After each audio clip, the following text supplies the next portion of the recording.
Ever heard of a plant so valuable you could get fined for growing it?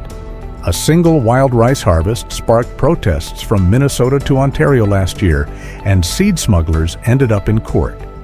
Why do tribes risk everything to defend these ancient foods?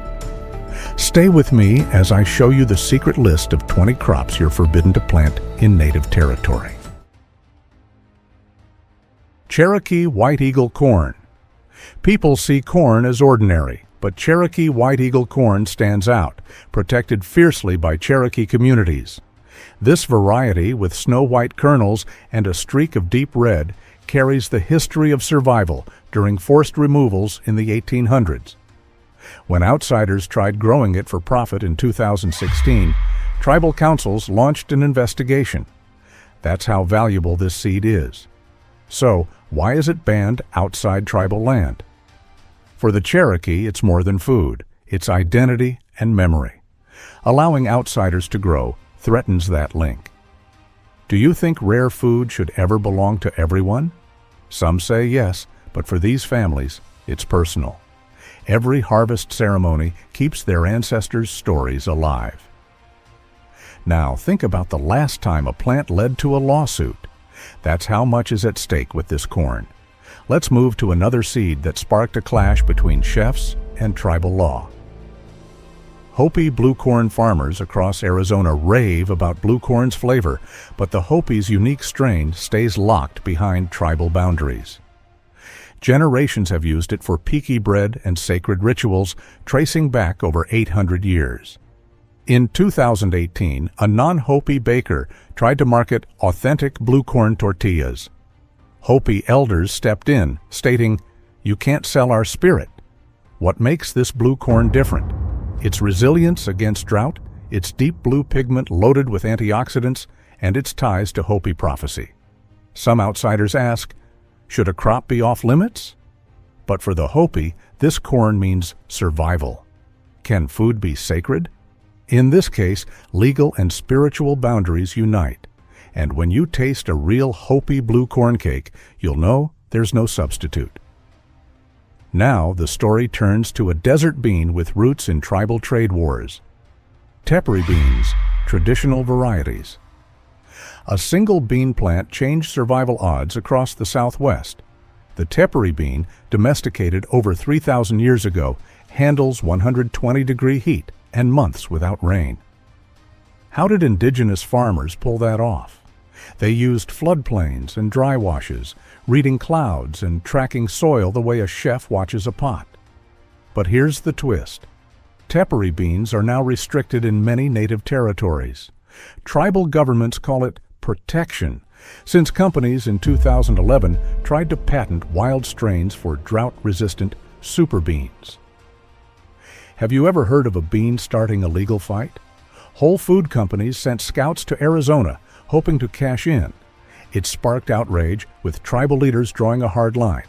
These seeds stay home. Every harvest is a celebration, but the rules hold firm. Why does something as small as a bean matter so much? That answer comes alive in the story of another forbidden food. Manoomin, wild rice, Ojibway reserved waters. Picture this, wild rice fields stretching across Minnesota, stalks waving in a late summer breeze. For the Ojibway, manoomin is more than a grain, it's a living relative. Tribal law since the 1800s says outsiders can't harvest or plant manoomin in protected lakes. Some call this unfair, but the stakes run deeper.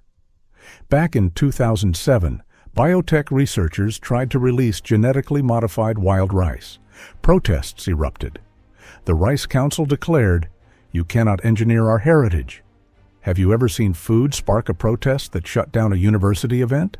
That's the level of passion here. Now, each fall, Ojibway families gather in canoes, knocking grains into hand-woven baskets.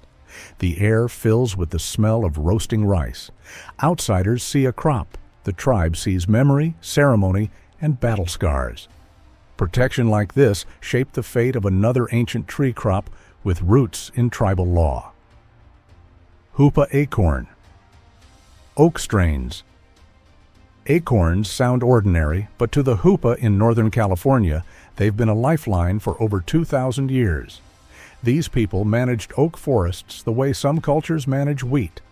Each autumn, families picked up to 1,000 pounds of acorns per person. Ever tasted acorn bread cooked over river stones? Over the last century, commercial logging and property lines nearly erased native oak groves.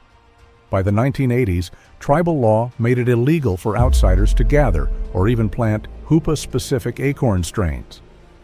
Outsiders tried to copy their drying sheds, but nobody matched the Hoopa's slow leaching process.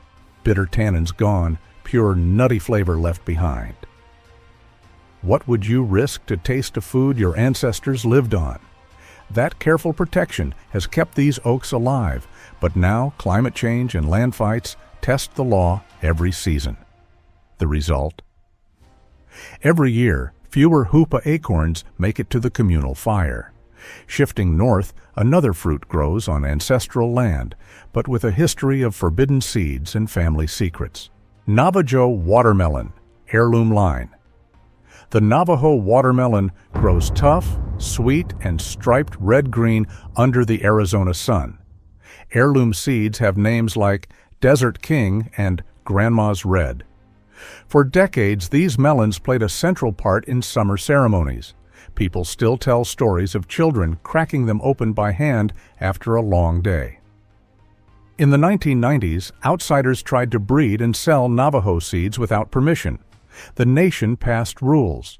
Growing or selling true heirloom lines outside the territory draws a hefty fine. Do you know any fruit that's guarded like a national treasure? Even with seed vaults and legal threats, cross-pollination remains a risk, making the original melon even rarer with every harvest. So strict rules didn't end with melons. Unique peppers from ancient villages are watched just as closely. Pueblo chili landraces, including chimayo. Centuries before hot sauce hit grocery shelves, Pueblo farmers in New Mexico were growing landrace chilies on sacred plots. These aren't modern hybrids. They're living relics, passed down seed to seed since the 1600s. Can you imagine a chili so famous its seeds have traveled in hidden coat pockets for 400 years? In 2003, the Chimayo chili won legal protection after seed smugglers tried selling fakes online. Today, tribal councils monitor every patch, and selling seeds outside the Pueblo can get you in deep trouble. Which food would you protect at all costs if it meant preserving your family's story? Some elders say you taste a whole lineage in just one bite. When was the last time you bit into real history? Tough rules for peppers, but the next crop? This pumpkin brought both celebration and scandal. Choctaw pumpkin. The Choctaw pumpkin looks plain, but every autumn its orange flesh turns into a feast centerpiece. For hundreds of years, families swapped seeds at big gatherings, each one claiming theirs had the richest flavor. Ever wonder how a single pumpkin could start a rivalry? By the 1980s, patent lawyers arrived and tried to register Choctaw seeds for agribusiness. The nation responded, only tribal members can plant true Choctaw pumpkin. Farmers outside tribal lines get shut down fast, and some even lost their fields. Is there a vegetable you'd defend even if it meant breaking the law? After all these battles, Choctaw pumpkin pies now show up at more family tables than ever. But the struggle over plant rights takes another twist with a chili that's sharper than its taste. Apache dip curved chili. A chili with a curl that almost no outsider has ever held. This one's got stories hotter than its heat. Apache farmers in Arizona tracked each plant by hand, choosing only the wildest curves to save for seed. Would you ever think a vegetable could spark a land feud? In the 1950s, spicy food fans from California tried to buy the rights to grow it. They were blocked fast. The Apache Council held meetings to debate every single request. Even chefs get turned away. Who should have the right to decide what gets grown and who keeps the flavor? Seed swaps are by invitation only, and tribal kitchens keep the best recipes secret. So why does chili make people guard the past this fiercely? The answer hits even harder when you look at Ute sweet corn, where family pride means everything. Ute sweet corn strains. The Ute people treat their cornfields as sacred ground, sometimes marking rows with stones older than the country itself. Can you picture a harvest where every cob is counted by elders, not machines? In the 1970s, hybrid corn pushed these strains close to extinction, yet Ute families saved hand-picked seed, passing it in cloth bundles from grandparent to grandchild. What would you do to keep your harvest alive when big companies want to replace it? Today, sweet Ute corn returns at powwows, soft yellow, each bite full of memory. But you'll never find this on supermarket shelves, because sometimes protection is the only thing standing between history and erasure. Meanwhile, the battle heats up again with tobacco that's older than the first treaties. Yurok tobacco varieties. Few plants are wrapped in ceremony like the Yurok tribe's tobacco. Grown along California's northern rivers, each seed represents decades of tradition. What happens when a leaf means more than just smoke? In the 1930s, these seeds almost disappeared, traded away during hard winters, or confiscated by outside agents.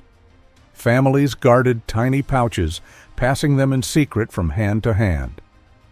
Can you imagine risking trouble just to save a flavor or ritual? In some villages, tobacco fields are hidden from view, surrounded by willow branches and prayers. There's a reason these strains are kept under lock and key, with growing rights debated at tribal council meetings. The push to patent native plants in the 1980s only made communities hold tighter to their legacy. Every harvest comes with a story, and the best ones never leave the riverbank. Tension grows when outsiders try to cross the line, especially when it comes to beans that hold a story of survival and color. Zuni pink beans. Zuni pink beans hold a place in kitchen lore, known for their creamy bite and warm rose color. Centuries back, Zuni farmers in New Mexico used these beans as both currency and daily food. What food would you trade for safety? During dust storms in the 1930s, pink beans helped families hang on through years of bad luck. You might ask, why ban such a humble bean? It comes down to keeping tradition unbroken. Every harvest signals one more year of independence. Today, pink beans are protected fiercely. You won't find them in seed catalogs. Only Zuni elders and a handful of seed keepers control the supply. The reason is simple.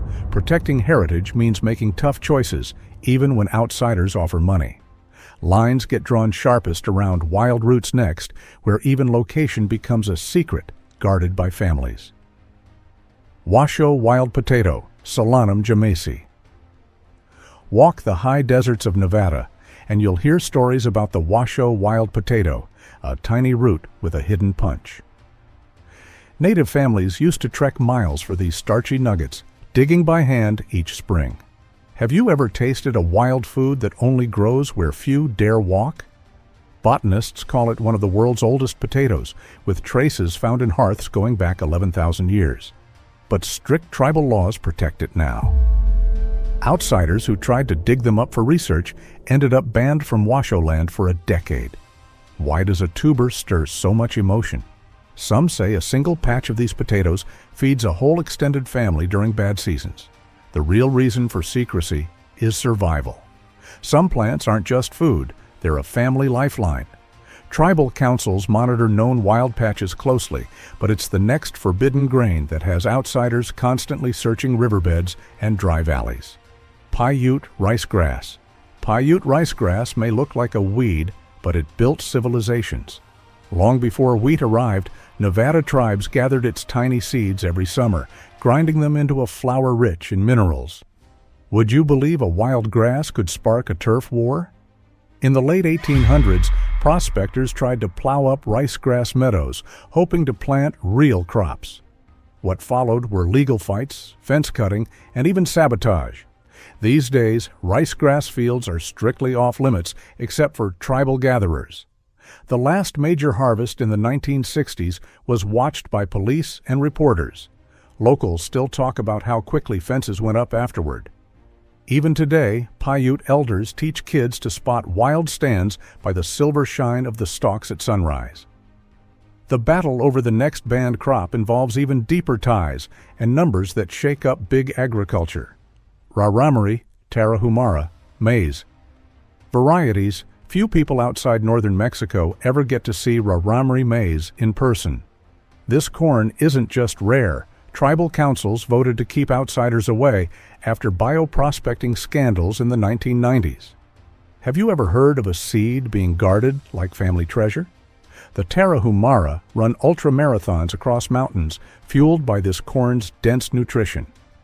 Raramuri maize can grow in rocky dirt, withstanding droughts where modern hybrids fail. Farmers in the U.S. offered high prices for seeds in 2012, hoping to unlock drought secrets for global markets.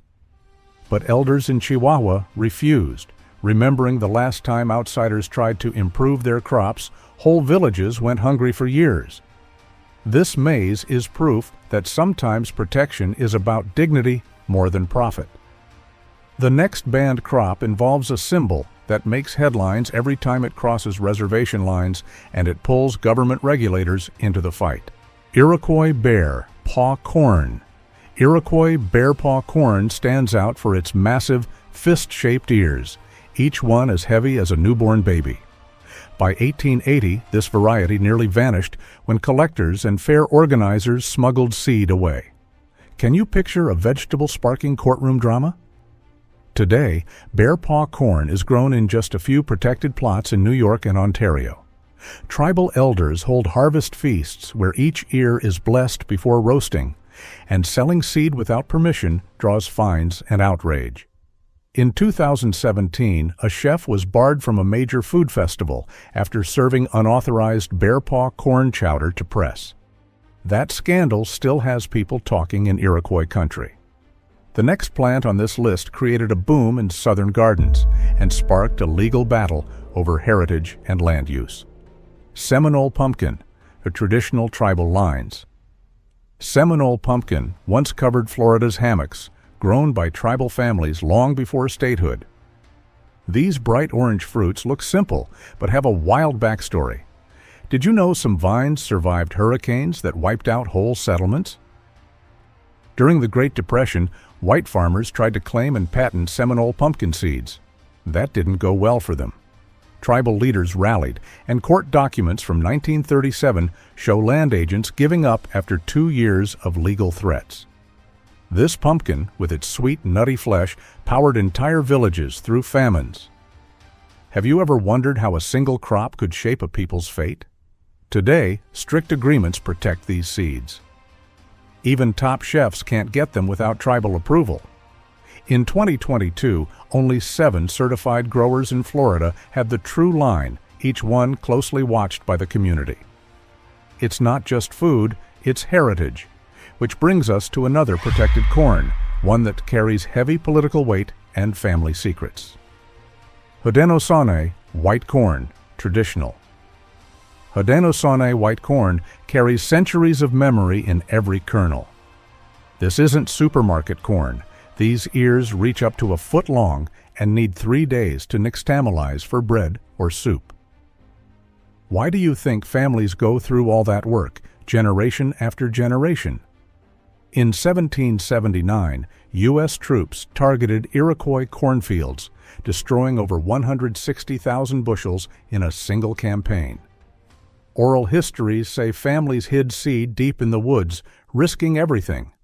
Fast forward to 2005, when community activists fought seed companies in court over illegal sales.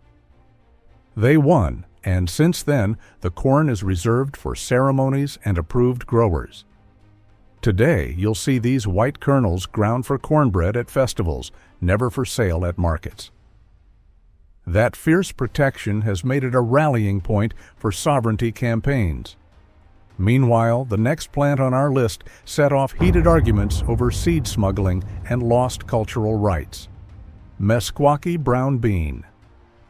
Meskwaki brown bean is the kind of seed you'll never find in any regular seed catalog. Why did the Meskwaki Nation go to such lengths to keep it in their own hands? This bean holds real weight in tribal life. Back in 1923, when a white seed merchant tried to mass-produce it, the Meskwaki Tribal Council stepped in with a total ban on selling or sharing outside their community. Have you ever tasted a bean so tied to identity, you'd defend it with law? Every autumn, elders gather in Iowa to shell these beans for stews. The flavor's rich, meaty, and nothing like supermarket varieties. In 2017, the council reminded everyone the seeds are tribal property, off-limits to outsiders. Curious how a bean could fuel a community for generations? The story gets even deeper when you realize the next crop comes with a history of ceremonies, medicine, and, believe it or not, major federal raids. Sacred Hopi tobacco, Nicotiana rustica, tribal-controlled. Sacred Hopi tobacco isn't just a plant, it's the centerpiece of ceremonies, stories, and battles over land and tradition. This tobacco grows wild in Arizona, used by Hopi families for centuries, never traded, never sold. In 1978, the Hopi tribe fought the U.S. government in court to block commercial farming of their tobacco. Federal agents actually raided greenhouses and confiscated seedlings after non-tribal companies tried to cash in. The Hopi still plant and harvest the leaves by hand, using them in rituals that mark births, deaths, and seasonal changes. Ask yourself, when was the last time you heard about a garden crop involved in federal raids? That's the intensity around this plant. Meanwhile, tribal law now makes it illegal for anyone outside the community to grow or even possess these seeds, which has led to fierce debates over cultural theft and agricultural rights. History's biggest food secrets hide in plain sight. These crops shaped nations, sparked conflict, and fueled survival. So what else lies beneath the soil? Click the next video right now. Another story is waiting.